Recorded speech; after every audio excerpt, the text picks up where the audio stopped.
Front-Page Dramas present Turn the Recital into a Riot.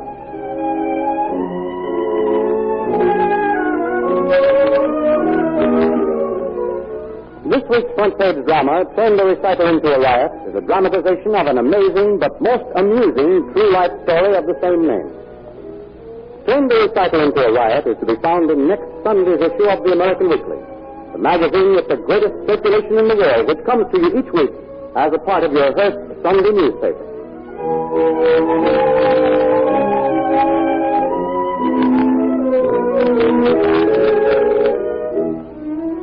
A young singer, like a prophet, usually is without honor in his own country. Seemingly one of the most difficult things in the world is to get a good-sized audience to attend a musical debut. Even such able artists as Grace Moore, Nelson Eddy, and Lawrence Tibbett can tell of discouraging attempts to fill a concert hall for their early recitals. American singers have the edge on many Europeans. Here there is the Naumburg Foundation, an organization specifically established to give young singers the opportunity to appear before audiences in New York's Town Hall or some other music center. To top off its service to the ambitious young musicians, the Naumburg Foundation makes every effort to get as many as possible of America's ranking music critics to hear the young artists. But in Warsaw, Poland, there is no such helping hand.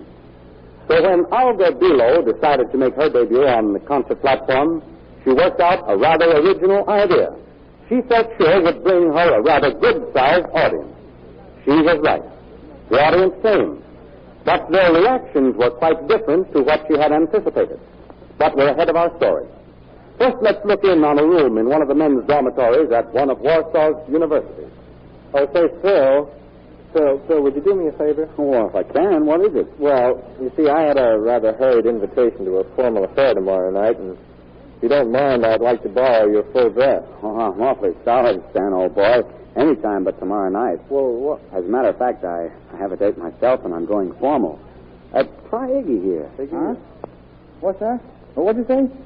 I was so interested in this letter. Well, Iggy, you see, I've got a rather important date, formal tomorrow night, and, I'd like to borrow your dress suit. Oh. Phil was using his, but he thought that maybe you'd like using mine. I'm sorry, Stan. I'm using mine, too. I just got this letter. See, it's right here. Huh? And I got to go out myself. Strictly formal.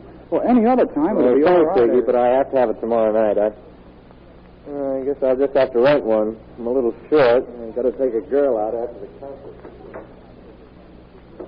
Hey, Phil. Oh, Did he say concert? Yeah, it's a concert. Why? Oh, nothing at all. I just wanted to make sure he said concert. Come right in. How do you do? Well, young man, what can I do for you? Full dress suit for tomorrow night, eh? Yes, but how did you know? Young man, I've been busy renting dress suits and a map maker trying to keep up with a new map of Europe. All day long, it's been dress suit. Must be new, good-looking, fine fit. Always it's a feast or a famine. Well, you're not sold out, are you? Sold out? Abramski's never sold out. Oh, that's a little low on stock, but never out. The man may be down, but never out. Yes, indeed.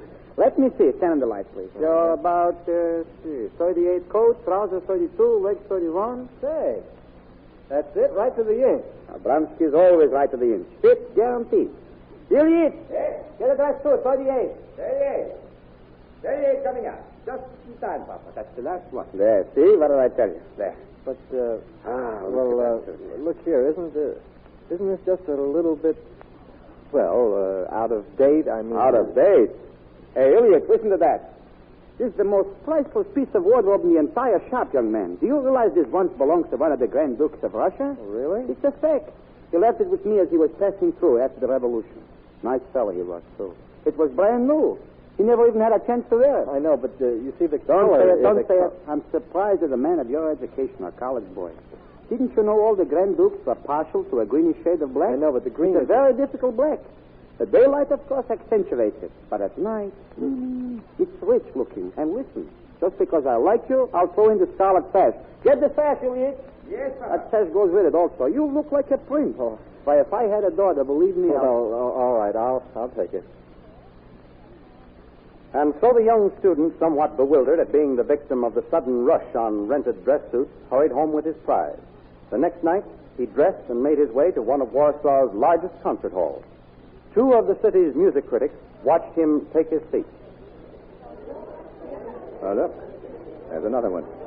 Full dress and red rosebud in his buttonhole. You're right. There's definitely something up. I've never seen anything like it before. Notice the scarcity of women in the house. Why, it's practically an all-male audience. What do you make of that? It's beyond me. If it was Flagstad, Corgus, or Moore, or someone like that, I could well understand it. But this practically unknown soprano certainly is strange. And despite a sprinkling of middle-aged men, the majority of those chaps are college students. Right. And no end of rented dress suits among them. Well, it's been good for the dress suit dealers and the florists. I'll bet there's hardly a red rosebud left in Warsaw. Well, thank you, Ellen, the concert to talk to you. Yes, Mademoiselle Bilo.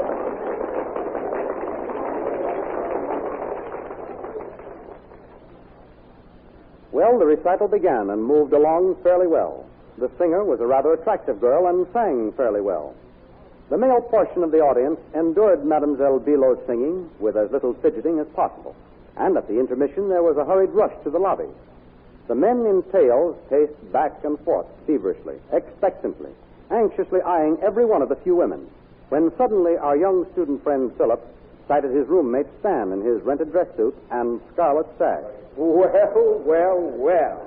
If it isn't the Grand Duke Stanislaus. May I ask what brings your Highness here? Now, don't rub it in. You must know why I'm here in this get-up. It's because I came here to meet a lady who suggested I dress like this so we'd know each other. Oh, I see. Wait a minute. Yeah? Did you read this ad in the personal column of the Gazette? Gazette? Wealthy, good-looking young lady intending to settle in Warsaw seeks interesting young gentleman companion? Well, no, I didn't see it in the Gazette, but I answered that same ad in the Chronicle. And she replied asking you to come to this concert where she could have the opportunity to get acquainted?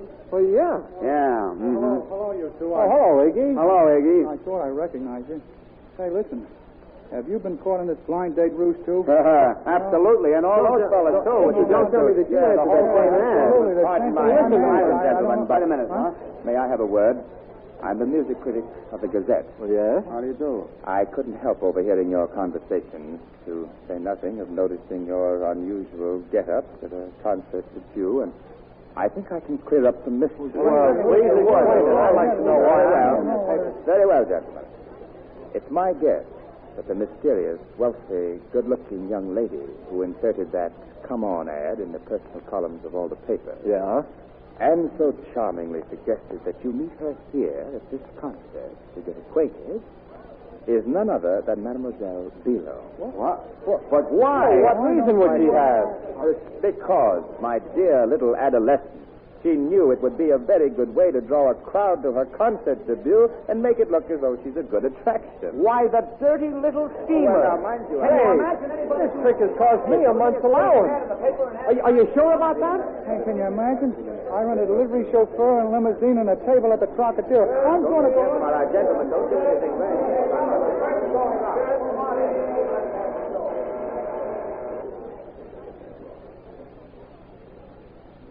Ladies and gentlemen, for the second half of my program, I'm... Give us back our money! We've been swindled! Get breakfast, we find our money! Gentlemen, please, let me explain. I want to please let me explain. Oh, please let me explain to you. Oh, please let me. Oh, Jan, how could you forgive me? I tricked them into coming, but they found out. I put personal ads in the papers, leading them on with letters to meet me here, without telling them why. You've been very foolish and stupid. However, I'll try to settle it. I'll go out and talk to them.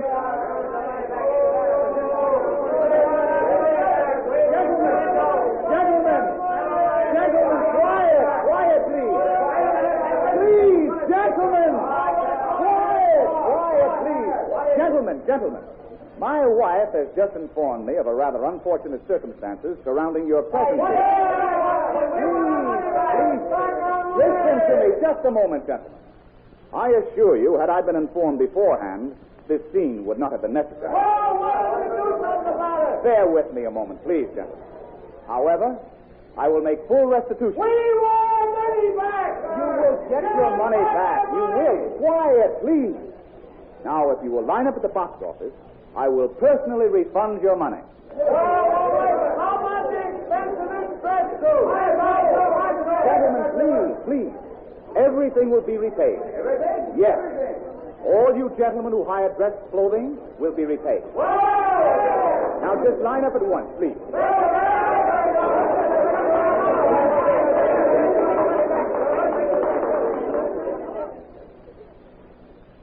Like many a wealthy man who has held the bag for his daughter's or wife's impossible aspirations to fame and fortune on the concert stage, Mr. Below reflected afterwards that maybe it was worth the price if it put an end to such goings-on. Now, Madame Below sings only to her baby and never when her husband is home. Now that the episode is over, the young men who were taken over by the promise of adventure and romance in the agony column consider the incident a joke and a good laugh on themselves. They have vowed that they will never answer another unsigned advertisement. At present, Warsaw's Bachelor Brigade is concentrating on girls whose background they know.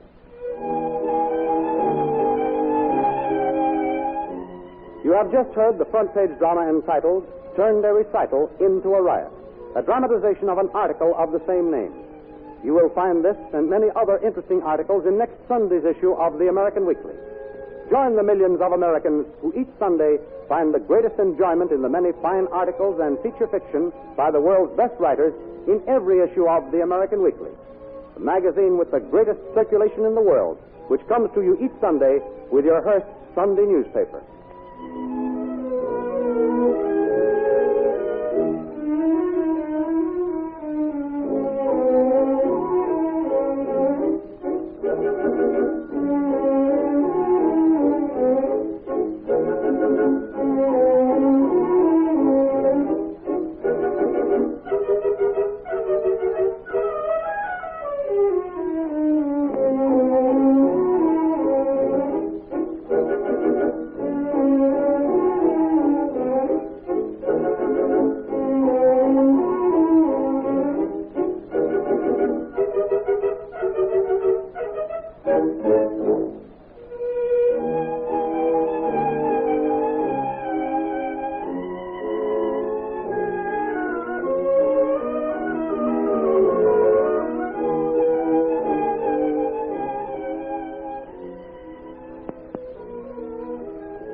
Front Page Dramas present The Sultan of Zanzibar.